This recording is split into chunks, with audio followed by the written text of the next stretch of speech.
2019 kita pilek ya.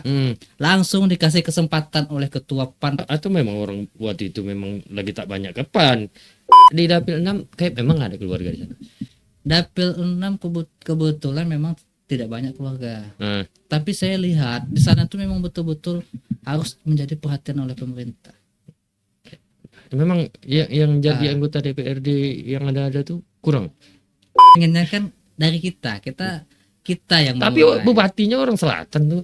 Tuh Gus, itu kan ketum untuk provinsi PAN itu kan baru pulang dari Inhil itu. Iya betul. Itu acara apa? Kalau untuk ketua DPW dia kan juga Bupati Sian. Beliau ini hari ini sangat berpotensi untuk Riau 1. Popularitas naik terus nih. Padahal dia tidak ada solusi kalau untuk maju selalu tidak ada. Tapi hari ini survei kami dia masuk di 3 besar. Popularitas itu kan bukannya dia bupati, wajar loh popularitasnya tinggi. Pak Alfred ini nomor 3 masuk. Berarti nomor 1 Pak Wadat. Oh. Pak Wadat ngapa tak jadi caleg ya? Ketua kami ini dia sudah banyak mendapat penghargaan. Kalau bicara penghargaan kurang apa? Penghargaan bupati kita banyak kok, dapat penghargaan, rekor muri juga banyak kok. Siap. Nah, itu tolak ukurnya. Siap. Itu sudut pandang yang berbeda kalau saya melihatnya. Kalau hanya sekedar penghargaan loh, saya tetap masih bangga dengan mantan bupati saya kok.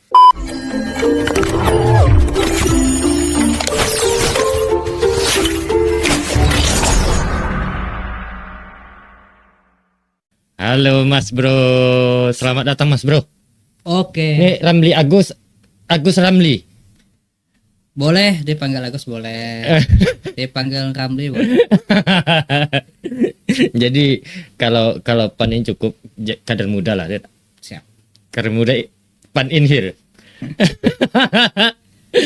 Jadi kita ngobrol santai aja Mas Bro ya. Siap. Mas, melihat perkembangan dinamika politik di Indragiri hilir lah. Siap. Dan juga mengenai tentang isu-isu politik nasional. Agus ini kan juga sebagai ketua tim pemenangan Prabowo Gibran dari Partai PAN. Pas. Inhil. Selain caleg. Iya betul. Caleg juga. Jadi saya gini ya. Kalau Agus ini udah berapa lama di PAN nih? Sebelumnya menjelaskan dulu lah ya. Mungkin banyak yang tak kenal dengan saya kan. Pertama masuk di PAN itu sangat apalah ya, penuh pertimbangan juga. PAN ini apa bedanya dengan partai lain gitu kan? Tentu itu. Partai politik bagi anak muda itu sangat menakutkan. Masuk ke politik itu kayaknya tidak ada arah ke sana gitu. Namun kalau kita ikuti keinginan kita, itu tidak akan pernah ketemu. Hari ini kita harus memilih.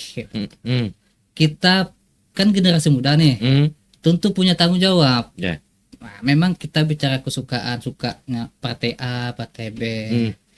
Namun sebagai generasi pemuda, generasi bangsa, tentu kita punya tanggung jawab. Kita harus menentukan pilihan. Partai mana yang mau kita gabung, yang mana yang cocok dengan apa yang menjadi idealis kita. Nah, jadi salah satu alasan yang membuat hari ini Agus memakan alma mater Partai PAN itu sendiri tentu ada alasan kan? Poin yang paling mendasar lah. Kalau untuk kenapa pilihannya ke PAN itu panjang ceritanya cuy. Begini ya. Ucu kan tahu nih basic kawan ini kan dari media PES. PES ini kan semua partai masuk, semua berkawan dengan ketua-ketuanya, dengan anggota dewan. Jadi kalau kita lihat partainya semua bagus, semua punya visi misi untuk mensejahterakan masyarakat, kemajuan daerah. Nah, jadi waktu itu awalnya sih memang masuk ke PAN ini bukan sesuatu yang terencana, ini dadakan sebenarnya. Waktu itu saya dekat dengan salah seorang anggota dewan. Dia dulu sangat vokal gitu untuk kepentingan masyarakat. Saya tertarik. Terus saya mulai ikuti, saya gabung di sana. Di sana ini diajaknya lah saya untuk ikut acara partai PAN. Saya tahu anggota dewannya. Tapi tidak di PAN lagi sekarang kan? Masalah dia tidak di masalah dia tidak di PAN itu kan sifatnya dia hak masing-masing lah kan. Jadi kembali nih saya cerita nih kenapa saya pilih PAN ya. Pertama itu saya diajak ke rumah PAN. Ada kegiatan partai PAN. Saya kaget waktu itu nih. Waktu pertama kali saya datang ada simpatisan, ada pengurus. Mereka langsung memanggil saya saudaraku Agus katanya. Wah, itu memang terasa bagi saya. Padahal kita tidak kenal sama dia nih. Ketika dipanggil saudara, itu agak lain saya. Lain rasanya. Agak terpanggil gitu kan. Jadi setelah saya ketemu dengan mereka, saya pun bertanya kepada anggota dewan, ketua partai, kenapa PAN ini memakai saudaraku gitu. PAN memang punya ciri khas dari dulu, semua dipanggil saudaraku. Mereka ingin menciptakan bahwasanya kita itu sama, kita itu bersaudara. Disitulah waktu itu saya tertarik. Langsung saya menyatakan kalau gini saya di PAN aja lah. Memutuskan diri lah. Ya, kayaknya kan politik nih. Ampun aku politik. Banyak anak-anak muda itu takut masuk politik. Apatis lah kalau bahasa kawan kita Daud kan. Siap. Kawan kita sampai sekarang ada juga masih yang belum bergabung ke partai. Mungkin dia pengen independen segala macam kan. Tapi kebanyakan anak muda malas masuk partai. Nah, salah satunya apa? Partai itu di dalamnya itu banyak terjadi gesekan-gesekan segala macam. Tapi pada intinya pada dasarnya memang ya betul. Namun begini, di PAN ini beda. Makanya ketika saya dipanggil saudaraku, langsung saya merasa ini kayaknya beda nih. PAN ini lebih mengutamakan persaudaraan gitu. Ini dari sudut pandang Agus. Ya, ini pengalaman dulu ya cerita. Tahun pertama saya masuk itu 2017 atau 18 ya. Tahun berikutnya langsung di 2019 kita pilek ya. Langsung dikasih kesempatan oleh ketua PAN Pak Sulaiman. Pada saya itu gabung, masih banyak lagi yang lain segala macam kan yang punya potensi. Tapi atau memang orang waktu itu memang lagi tak banyak ke PAN. Banyak. Jadi gini. Saya pun bertanya, ketua, saya kan baru gabung nih. Memang secara apa saya berkontribusi di dalam pemberitaan di media gitu kan. Berarti posisi humas tadi. Ya, posisi humas waktu itu saya sesuai dengan basic lah kan. Kita mengerjakan sesuatu sesuai bidang lah kan. Jadi saya tanya dengan ketua, saya ini baru ketua. Memang saya kelahiran waktu saya dapil 1 waktu itu kan. Dapil kota. Saya kelahiran memang di Timbilahan. Keluarga besar saya banyak Timbilahan. Namun kalau saya baru di PAN, apakah tidak ada kecemburuan nanti di yang lain gitu kan? Tapi Gus, setelah itu menjadi dasar, ini belum putus kayaknya nih. Agus menceritakan tentang pengalamannya masuk ke PAN nih. Betul. Memang kalau untuk itu saja mungkin tidak kuat untuk membuat dasar kita untuk bertahan gitu kan. Pertama sebagaimana saya sampaikan tadi kan, persaudaraan gitu kan.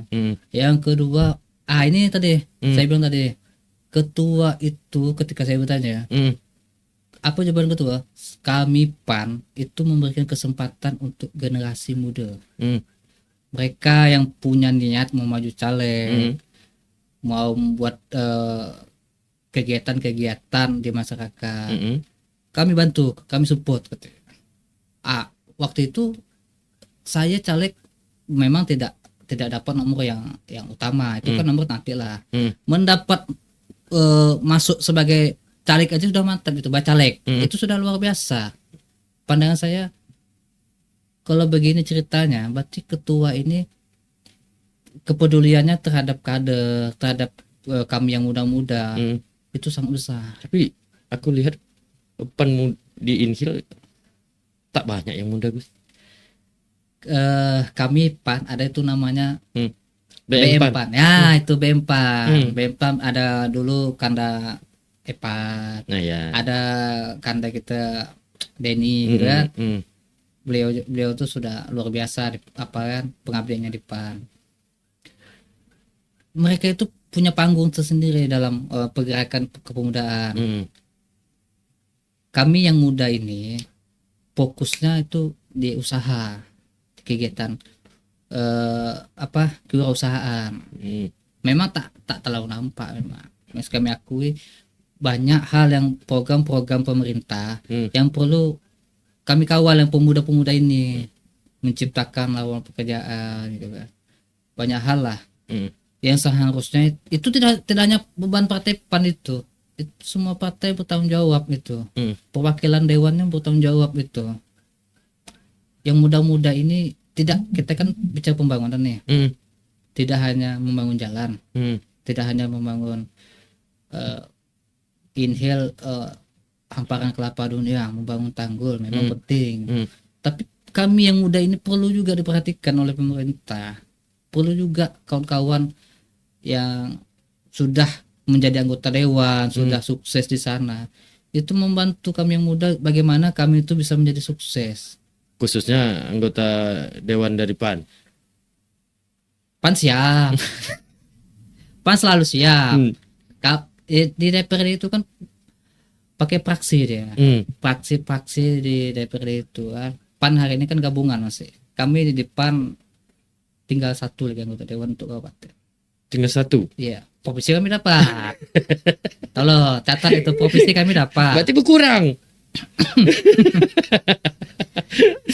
Jadi kalau untuk 2024 ini yakin bertambah nih? Peluang itu semua itu tergantung kepada sudut pandang kader muda PAN lah terhadap pemilu ke depan ini. Gimana nih kursi parlemen di kabupaten ini bisa tercapai tak lebih dari satu nih? Sekarang gini Gus, Agus kan sebagai kader muda PAN nih ya, kalau melihat grafik pesta demokrasi dari tahun 2014 itu kan berkurang PAN kursinya. Betul.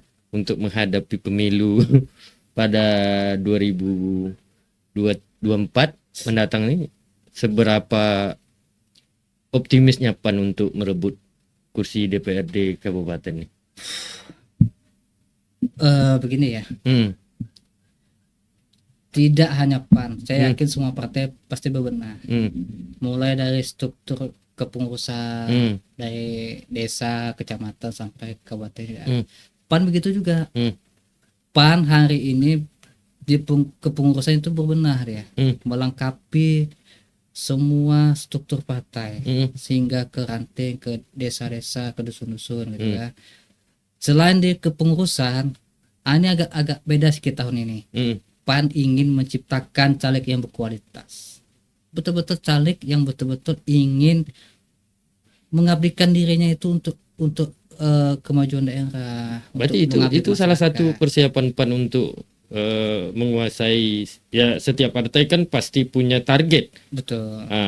Dan dengan caleg berkualitas yang Agus bilang tadi, itu kan salah satunya target untuk paling tidaknya lebih dari satu dari sekarang kan. Nah ini dia. kami kan menyiapkan caleg ini kan sudah lama nih. Kita tengok ya potensi kita libatkan dalam kegiatan-kegiatan di masyarakat. Jadi ketika dia caleg nanti dia betul-betul siap. Nah, jadi kami optimis nih 2024 satu faksi minimal. Siap apanya nih? Siap duit atau siap-siap kader yang betul-betul mengabdi kepada masyarakat? Nah, begini ya. Untuk Pan Inhil, kami tugas utamanya itu menciptakan kader yang potensial, menciptakan kader yang berkualitas, yang betul-betul layak menjadi wakil gitu kan. Di pusat DPP itu kalau bicara namanya politik kan perlu persiapan yang memang luar biasa memang untuk modal segala macam. DPP ini ada program bagus. Apa programnya dari PAN nih? Kami caleg itu dibantu total. Bantu total. Ini fasilitasi total. Lengkap dengan pasarnya, mau itu saksi, relawan, termasuk strategi. Kalau strategi ini aduh payah kita bilang, hampir setiap tahun itu 3-4 kali kita mengadakan pendidikan politik. Memang betul-betul disiapkan. Kita tidak sombong dan juga merasa kita jumawa, tapi kita optimis melihat dengan yang kita siapkan, melihat yang apa yang telah PAN lakukan selama ini. Optimis sekali kita. Seberapa optimis PAN itu bisa meraup suara lah di pemilu 2024 ini? Ini kita bicara nih, kita bicara dari sudut pandang Agus sebagai kader muda ya. Iya. PAN ini dia sudah ada masanya. Kita kan lihat pemilu 2019. Kita memang hari ini 1 kursi, tapi kalau melihat hasil pileg ada 3 dapil itu selisih suara sedikit cuma. Sedikit. Iya, sedikit dengan kursi terakhir. Kayak di dapil 7 itu sekitar 100 suara gitu. Dengan caleg yang di atasnya itu Nasdem loh misalkan. Dapil 3 dapil 4 untung kan. Sedikit. Dapil kota apalagi? Memang nasib memang. Agak sadis. Badan beliau itu suaranya meningkat 200% lebih secara pribadi. Ya. Tapi tidak duduk juga. Karena dapil apa nih? Wilayahnya kan berkurang nih. Dulu kan dapil 1 dapil 7 gabung kan? Iya betul. Tinggal 1 dapil. Suaranya meningkat luar biasa. Namun itulah garis tangan belum. dan memang saya kan kenal beliau lama nih. Cerita sedikit lah tentang beliau nih. Beliau ini memang luar biasa sebenarnya. Memang ini termasuk cobaan lah berarti ya untuk beliau ya. Kalau secara wakil rakyat dia vokal, dekat dengan masyarakat, dengan ulama kan. Hari ini kan makin banyak ngikuti pengajian segala macam kan. Beliau memang kalau untuk hal ini sebenarnya sangat layak. Namun itulah kembali lagi garis tangannya belum. Tapi cukup vokal kemarin waktu beliau itu menjadi wakil rakyat. Dulu kan ketua komisi 4 tuh beliau. Iya. Sangat luar biasa. Banyak sekali yang diperjuangkan beliau. Kita enggak usah bicara hari ini lah kan. Kita tengok aja banyak persoalan-persoalan yang hampir semua komisi kayaknya punya PR masing-masing. Kita tengok sampai hari ini apa yang sudah ada hasil lah gitu kan. Tapi atau gini, ini kan ada juga yang ya kebanyakan ya generasi muda ini sebagai penggambling saja untuk meraup suara di setiap pemilu. Betul. Ya. Tanggapan Agus itu tapi tidak partai PAN aja, hampir rata-rata itu tanggapan. Betul. Itu benar atau tidak? Yang utamanya itu wanita kayaknya. Apalagi kalau untuk caleg nih wanita ini memang kebanyakan disiapkan. Alhamdulillah kalau untuk PAN, kalau kami semua sudah disiapkan dari awal, mulai dari pendidikan politik, strategi pemenangan. Jadi mereka tertarik sendiri gitu. Ya kita akui lah bagaimanapun namanya hasil kan tidak tahu kita nih kedepannya seperti apa. Kita yang penting jangan menyerah lah gitu kan. Walaupun kita merasa kita ini bukan siapa-siapa gitu kan. Yang disiapkan segala macam gitu ya. Banyak mereka itu memang awalnya ya udahlah gitu kan. Udahlah, yang penting ambil pengalaman lah dulu kan. Nggak begitu. Menyakitkan kalau kita bicara pengalaman. Tapi Agus kan hari ini berpartai atau ingin menjadi, ini kan setiap masuk partai kan pasti ingin calon kan. Iya. Agus kan pertama dapil 1. Ini kan dapil 6 sekarang. Iya, betul. Artinya ketika partai menyuruh semua dapil itu Agus siap. Kayak petugas partai kok nih, Gus. Jadi aduh. Jadi gini ya,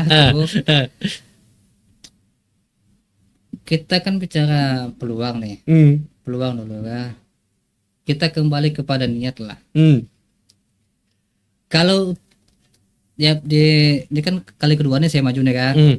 Yang pertama 2019 itu saya maju betul-betul pengen mengambil pengalaman. Pengen bagaimana ke depannya betul-betul tahu apa yang menjadi modal utama untuk menjadi wakil rakyat. Nah, kalau itu sudahlah kan. Yang kedua ini saya lihat karena kenapa saya bebas sebenarnya, dari mana aja dapil mana aja bebas. Cuma saya lihat kayak artis aja kau nih, Gus, di mana-mana.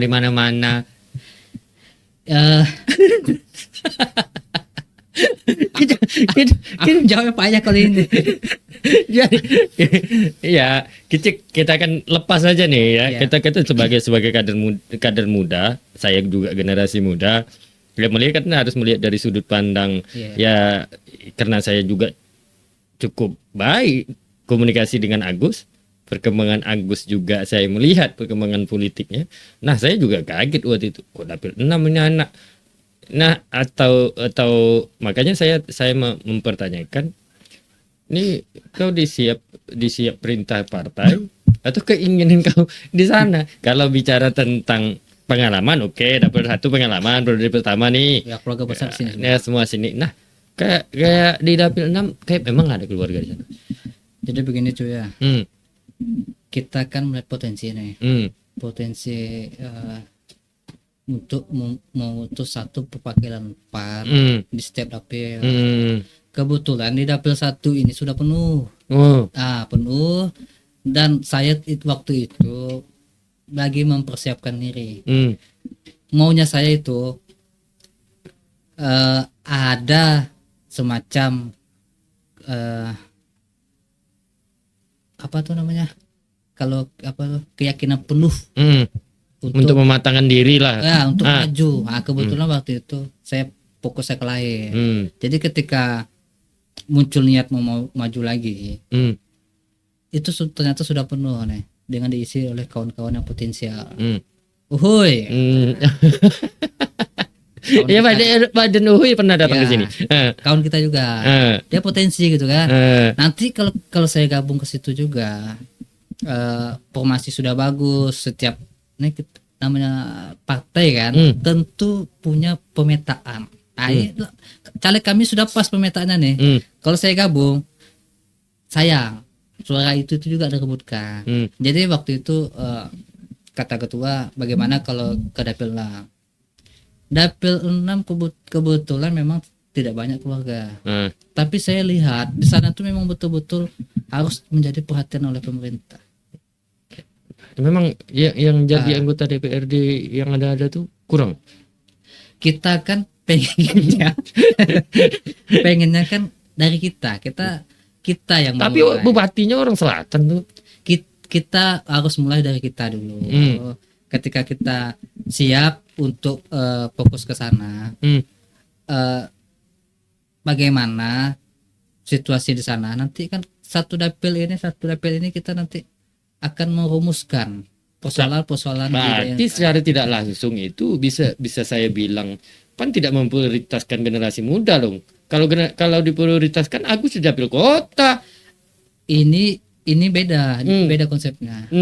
Kalau saya pribadi untuk kali ini, itu saya komunikasinya lain. Saya bilang komunikasinya kasih kesempatan yang lain kan. Saya nanti dulu masih pertimbangan. Atau kau merasa senior nih, di mana-mana aja bisa taruh dapil mana aja. Memang ada yang beranggapan seperti itu memang. Bebas kita. Iya, betul. Kita nih sebenarnya mau di mana aja tak masalah. Kan endingan sama, inhale. Tapi kalau endingnya sama, kenapa tak mengambil kup besarnya? Kup besar di ke provinsi? Melawan ketua langsung nih. Tak telat kita. Kalau untuk provinsi masih jauh lah. Kita kan masih muda, masih banyak waktu. Ini saya ingat pesan kata ketua saya di DPW Pak Aperdi. Politik itu panjang. Pengabdian itu jangan sampai putus. Jadi jangan kita langsung mau cepat gitu. Ujung-ujungnya kita gagal. Berarti step by step saja. Berarti Agus menikmati berpannya dulu. Wah, betul. Nah, itu udah pas tuh. Kita menikmati bagaimana proses demokrasi, proses berpartai. Katakan partai ini kan bisa sikut kiri kan lah. Nggak tahu lagi mana kawan, mana saudara kan. Tapi saudaraku. Itu saya bilang tadi. Kalau di depan ini beda. Oh, beda. Beda dengan partai sebelah gitu. Saya tidak menyebutkan partai lain. Beda apa? Idealismenya mungkin sama kan, tapi dalam hal prosesnya beda. Maka saya bilang tadi, Depan ini sangat bagus sekali untuk kawan-kawan kalau mau bergabung, khususnya yang muda-muda gitu kan. Kalau untuk belajar politik, Depan ini kayaknya pas kalau bagi saya ya. Prosesnya pas. Karena di situ ada pendidikannya. Bagaimana menjadi seseorang yang betul-betul jangan lari dari niat awal gitu kan. Jangan tergoda oleh kekuasaan, jangan kaget gitu dengan adanya perbedaan gitu. PAN ini banyak loh diisi orang-orang hebat, ada pengusaha, ketua-ketua gitu kan, semuanya masuk gitu kan, ustaz-ustaz segala macam kan. Namun karena kita di awal di sini saudaraku, jadi itu adem gitu. Berarti seberapa peluang saudaraku yang untuk maju dulu Ibu? Ini kan PAN ada incumbent nih provinsi ini. Iya, betul. Seberapa peluang untuk terpilih kembali nih? Perwakilan PAN yang incumbent sekarang. Siap. Untuk peluang kan kalau kabupaten saya bilang tadi kan satu fraksi lah minimal. Berarti kalau ada 7 dapil, 5 dapil kami dapat, insya Allah. Yakin tuh? Yakin. Semua sampai hari ini semua konsisten bergerak nih. Pergerakannya, pemetaannya bagus, strategi bagus. Kalau konsisten sampai ke ujung, ini kan kadang di ujung nih Pak ya nih. Habis minyak. Kalau bahasa ketua saya, kalau lemah di ujung payah. Bagus semangat di awal. Melento. Jadi kalau konsisten kami yakin. Kalau untuk kabupaten ya satu fraksi. Jadi tak yakin untuk provinsi ketua nih? Belum. Kalau untuk provinsi, ini dia nih. Provinsi ini kami sebenarnya kan incumbent ada nih. Tentu orang berpikir, payah nanti nih ketua nih cari kawan, tandem di bawah segala macam. Harus ingat satu hal, bahwasanya kami bergerak bersama. Oh gitu. Ya. Karena sesuai dengan slogan kami kan siap bantu rakyat. Pada 2019 kemarin PAN kursi terakhir. Posisi kelima. Posisi kelima. Iya. Oh iya. Masih aman. Tak kelima karena saya ingat. Masih aman. Dulu kan ada Pak Mustafa. Oh iya. Hari ini sangat terbantu lagi dengan caleg DPR ini. Tapi PAN kok kayak gitu ya? PAN incumbent itu partainya incumbent, orangnya berganti. Minum dulu ya. Iya. Kalau kita bahas ini memang agak payah. Agak tegang. Panas. Enggak juga. Tapi kader muda Agus ini kayaknya tak lepas lah, takut lah sama ketuanya. Tapi izinlah melalui video ini juga saya undang lah kader-kader senior partai PAN ini. Siap. Untuk hadir lah. Kita lebih bicara kental lah supaya kader mudanya enggak nahan diri nih. Ini kayaknya tak lepas nih. Ya saya bertanya. Kayak nahan-nahan nih. Bukan. Ini kan pertama nih datang di podcast Ucu nih. Siap. Kita kan udah kenal lama nih. Beda Ucu nih kalau di sini sama di kopi. Aduh. Tapi kita kan kalau hari-hari biasa kan kita seru aja ngopi. Iya betul. Cuma agak beda, agak geras ya. Kursi panas. jadi itu salah satu juga. Nih Gus, saya titip undangan lah pada kader-kader PAN lah, baik itu kabupaten atau provinsi yang bisa mengulik atau seberapa PAN mereka itu kita tampilkan ke publik. Tapi satu Gus, itu kan ketum untuk provinsi PAN itu kan baru pulang dari Inhil. Iya betul. Acaranya ke utara ya juga di kota ya juga. Kota juga. Keliling. Itu acara apa? Kan begini ya. Kalau untuk ketua DPW, dia kan juga Bupati Siak nih. Beliau ini hari ini sangat berpotensi untuk Riau 1. Pak Alpedri. Iya. Kita kan punya survei tersendiri nih. Beliau ini kan hari ini tidak bahasanya tuh popularitas naik terus nih. Padahal dia tidak diselesai kalau untuk maju selalu tidak ada. Tapi hari ini survei kami dia masuk di 3 besar. Popularitas itu kan bukannya dia bupati, wajar loh popularitasnya tinggi. Ini kan kalau untuk Riau 1 kan beda hal banyak aja. toko di setiap kabupaten banyak toko. Beliau nih Pak Alfredi ini nomor 3 masuk. Berarti nomor 1 Pak Wadat. Loh itu kan bekas bupati kita itu. Iya. Pak Wadat ngapa tak jadi calegnya?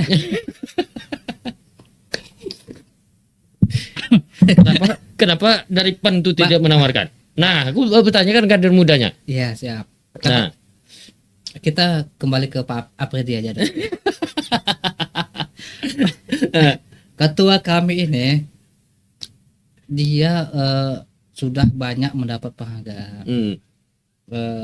Waktu Palestina di Siak kita paling besar. Pak Alfredi paling besar di Siak kan? Nah, kalau bicara penghargaan kurang apa? Penghargaan bupati kita banyak kok, dapat penghargaan, rekor muri juga banyak kok. Siap. Nah, itu tolak ukurnya. Siap. Itu sudut pandang yang berbeda kalau saya melihatnya. Kalau hanya sekedar penghargaan loh, saya tetap masih bangga dengan mantan bupati saya kok. Bangga, saya pun juga bangga. Tapi kan saya kembali ke ketua saya tadi. Ya siap. Kan pertanyaan kenapa beliau turun kan? Kami PAN juga kan pengusung untuk Pilpres, paslon Pak Prabowo dan Gibran. Itu. Beliau kan tentu punya hal-hal yang perlu disampaikan kepada kader. Perlu disiapkan juga bagaimana ke daerah itu mau memperjuangkan Pak Prabowo nanti sampai menang. Gitu. Tapi Agus kan kembali lagi nih ditunjuk oleh Partai PAN sebagai ketua tim atau ketua tim nih Gus? Kalau untuk PAN saya ketua tim langsung.